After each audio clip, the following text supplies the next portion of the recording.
and welcome to Exceptional History. Before we get into it, please take a moment to like, share, and especially subscribe. A big thanks to everyone who has already done that, as that is what keeps our channel going and growing. Now to the story. Henrik had survived the Holocaust, but on the other side, he had no one. Like many homeless Jews, he had turned his head toward Israel.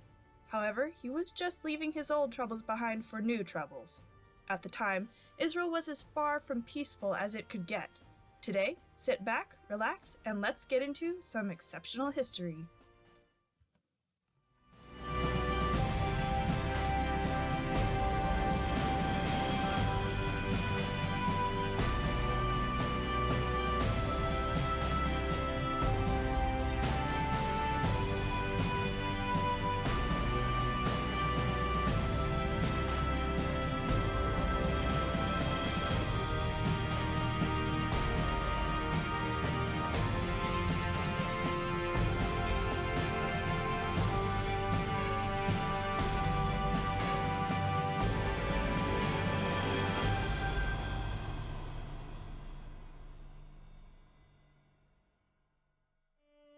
Henrik and the rest of the Holocaust survivors were done with the way the world had treated them for almost 2,000 years.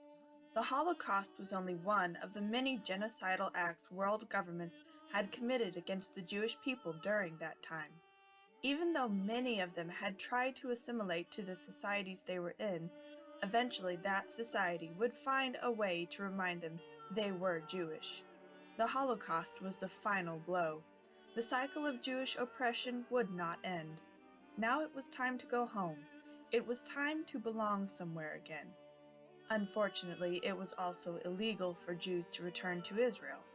As the occupying government in Israel, Britain began closing borders through which returning European Jews would have to travel. As a response, a sort of underground railroad called the UNRRA formed for the Jews. Some European governments were even so bold as to pay for their train tickets to shuttle them on their way to Israel. Beriha, the Jewish word for flight, became an official movement. When making Beriha, Henrik passed along this underground road. Like many Jews, he had been mentally and emotionally scarred, but the people who helped move the Jews along reminded him to always look ahead. Look to the future, because the future was in Israel. Gradually, smiles began to appear on his face and the faces of his fellow travelers. At length, he was put on a small boat in the Mediterranean. He knew things were getting serious when his papers were taken from him as he boarded an overfilled boat. There was to be no connection to his old identity or the organization helping him in case he was captured by the British. The 600 passengers spent a week on the boat, during which they endured a severe storm and dodged British patrol ships. But despite this, as they approached the Palestine coast, a British plane spotted them.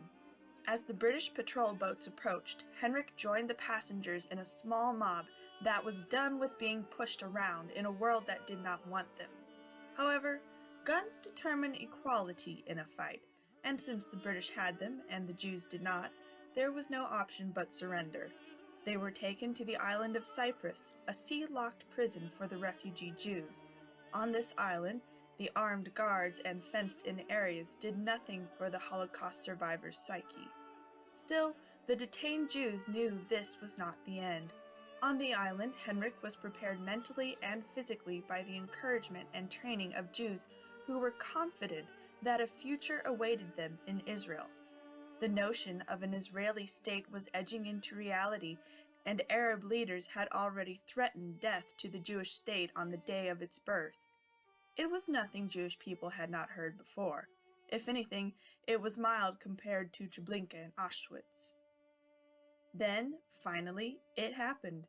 On November 29, 1947, the British government voted that on May 14, 1948, the British mandate forbidding Jews from entering Palestine would end and the British would withdraw from Israel's shores.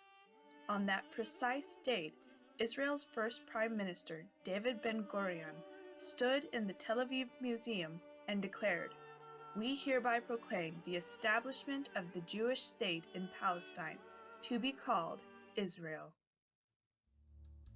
Along with many other Jews, Henrik celebrated the announcement of the future state of Israel. Now, the Star of David that had once been used to mock them would be their symbol of triumph. However, among the celebration, there was a tinge of foreboding. May 14th had not arrived yet, but when it did, Arab forces would be waiting to make good on their threat to the Israelis. Hence, Henrik resolved to join the Israeli army and defend his new homeland. A few months later, an 18-year-old Henrik stepped for the first time on Israeli soil. Now that he had a new home, he would need a new name. Thus, Henrik was translated to the Hebrew name Tzvi.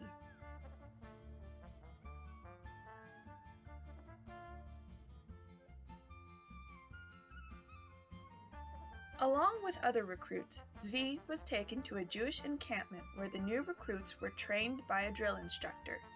The only problem was that the instructor spoke strictly Hebrew, while Tzvi and his comrades spoke a mixture of European languages. The instructor was forced to rely on large gestures, which his young recruits didn't take seriously until one of the recruits misinterpreted a direction and neglected to firmly lodge a rifle butt into his shoulder. The result was that when he fired it, he was thrown backwards into the dirt. This left Tzvi and his comrades with the impression that they should take the Hebrew instructor's gestures more seriously. They soon learned how to deal out punishment from both ends of a rifle. As May 14th approached, Tzvi sensed the reality of the Arab attack, especially when his group was given orders to take positions in defense in the mountains.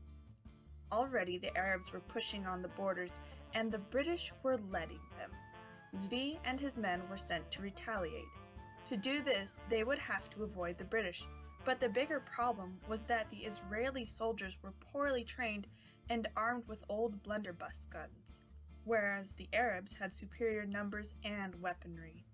When Tzvi met his first battle at Tulkarm, he was confronted with how quickly men could fall in battle and die within seconds.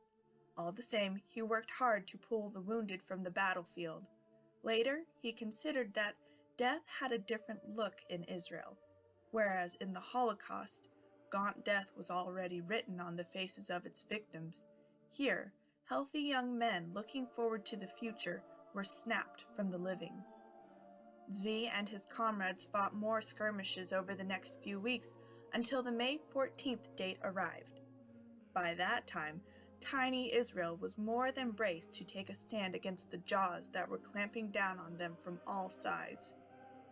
In addition to the Arab forces that had already infiltrated Israel, the Arabs released their full wrath, consuming Israeli territory and setting up their military equipment. The newly born Jewish state was already heavily demoralized, especially as the Arab armies were making their way toward Jerusalem. Tzvi and his group, the newly christened New Battalion, were sent to stop this advance by taking Latrun, an area that would give them much-needed supplies. It would have been nice if Tzvi could have done this with soldiers that were trained and not a new batch of raw recruits, but you can't have everything in war. On the night of the planned attack, Tzvi waited with other soldiers in a wheat field by Latrun. Maybe to help calm their nerves, one of his comrades informed him that he was now standing in the same place where one of their more notable ancestors, Joshua, fought a successful battle against the Amorite kings by asking God to hold the sun still. At the time, Tzvi said, "I don't think God has much interest in what goes on here now."